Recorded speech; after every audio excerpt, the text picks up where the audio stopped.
Sin duda has oído hablar de San Pablo. ¿Quién no lo ha hecho? Pero ¿de verdad crees que lo conoces? ¿Te has planteado que cuando hablamos de San Pablo estamos hablando de una de las principales figuras de la historia? Y si yo te dijera que no solo es una de las principales figuras de la historia, sino la más importante de todas, de Jesucristo por supuesto ni hablamos, ¿te lo crees? De Saulo a Paulo, el rabino que se cayó del caballo. ¿Por qué se hacía llamar Paulo? ¿De verdad era un rabino? Sí, ¿no? ¿De verdad se cayó de un caballo? ¿Sabes lo que significa caerse del caballo? ¿Te has caído alguna vez de un caballo? Se cayó Pablo del caballo. ¿Conoces a San Pablo? Respóndeme las preguntas. ¿Conoció a Jesucristo? ¿Era uno de los 12 apóstoles o por el contrario era un fariseo? ¿Fue papa? ¿Era judío o era romano? ¿Dónde nació? ¿Cómo murió? ¿Murió crucificado? ¿Conoció a San Pedro? ¿Se llevaba bien con él? ¿Y si yo te dijera que sí, pero que no, pero que sí? ¿Cómo se llevaba con los cristianos de Jerusalén? A quien te diga que mataba cristianos, ¿qué le dirías?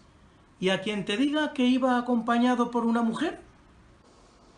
Por cierto, ¿era grande y barbado o era pequeñito y calvo? ¿Era un triunfador o era un sufridor? ¿Era simpático o una persona distante? ¿Trabajaba para sobrevivir o vivía del cuento y de lo que le daban sus seguidores? ¿Quiénes eran sus amigos? ¿Fueron muchos o fueron más los desengaños? Esteban, Bernabé, Santiago, Marcos, Lucas, la Virgen María, Tecla, Trófimo, Tito, Timoteo, hombres y mujeres de carne y hueso todos ellos. ¿Cómo fue la relación de Pablo con todos y cada uno de ellos? Sin duda habrás oído decir que era un machista. ¿Pero era un machista o no lo era? ¿Qué pensaba Pablo del divorcio? ¿Rompió con la ley judía y con el judaísmo o no lo hizo? ¿Fundó el cristianismo? ¿Griego, romano, judío, cristiano? ¿Qué era Pablo al final de sus días?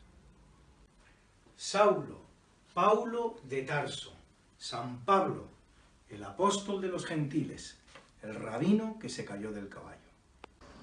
Conoce a San Pablo, un ser humano apasionante, un hombre más en realidad, llamado a sacar adelante el taller de telas de su padre en una ciudad llamada Tarso, y que sin embargo termina ejecutando la más grande revolución que hayan conocido los siglos, la revolución cristiana, la revolución de Cristo.